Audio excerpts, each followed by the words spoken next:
Hello everyone. Hindi dictation संपादकीय शुरू होगी 5 सेकंड बाद।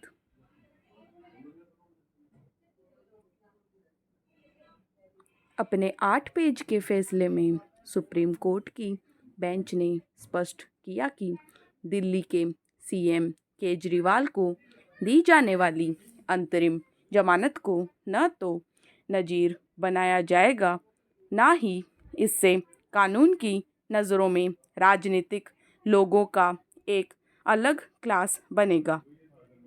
फैसले के बिंदु 7, 8 और 14 में ईडी की आशंका को खारिज करते हुए कोर्ट ने कहा कि 97 करोड़ मतदाताओं में से करीब 65 से 70 करोड़ सरकार चुनने के लिए वोट डालेंगे।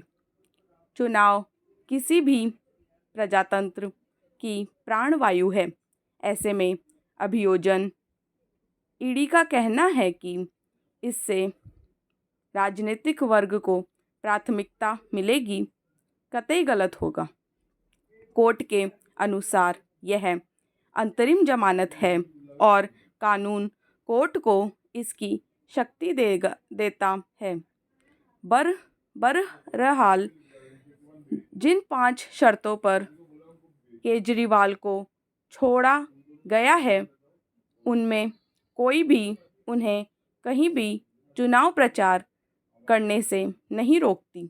हालांकि जमानत को लेकर अंतरिम शब्द का प्रयोग आईपीसी में कहीं नहीं है, लेकिन कोर्ट इस शक्ति का इस्तेमाल करता है। केजरीवाल के चुनावी मंचों पर आने से विपक्षी गठबंधन में काफ़ी जोश आ गया है। बहरहाल कोर्ट ने साफ कर दिया है कि जमानत केस के मेरिट के आधार पर नहीं दी जा रही है और सुनवाई की तारीख जल्द दी जाएगी। कुछ वर्ष पहले एक राज्य सरकार ने बच्चों में लर्निंग गैप कम करने के लिए लुभावने नाम से एक अभियान शुरू किया था। विभाग ने सर्वे के आधार पर दावा किया कि सभी बच्चों ने हिंदी और गणित में क्रमशः 65 और 60% अंक प्राप्त किए।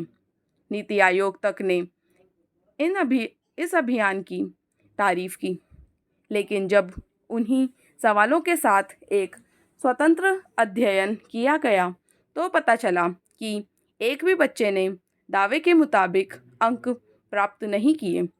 इसी तरह बेहतर प्रशासन के लिए मशहूर दक्षिण भारत के एक राज्य में सरकारी आंकड़ों में बच्चों में गंभीर और मध्यम मॉडरेट कुपोषण का स्तर क्रमशः 1 और 8% बताया गया, जबकि केंद्र के एनएफएचएस की रिपोर्ट में यह 8 और 25 से 35% पाया गया।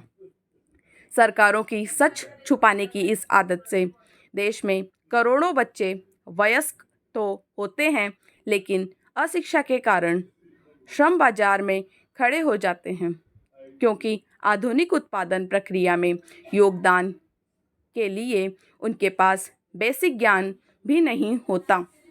एक सर्वे में पाया गया कि पुलिस अपराध के शिकार लोगों की एफआईआर दर्ज नहीं करती या हल्की दफाओं में दर्ज करती है।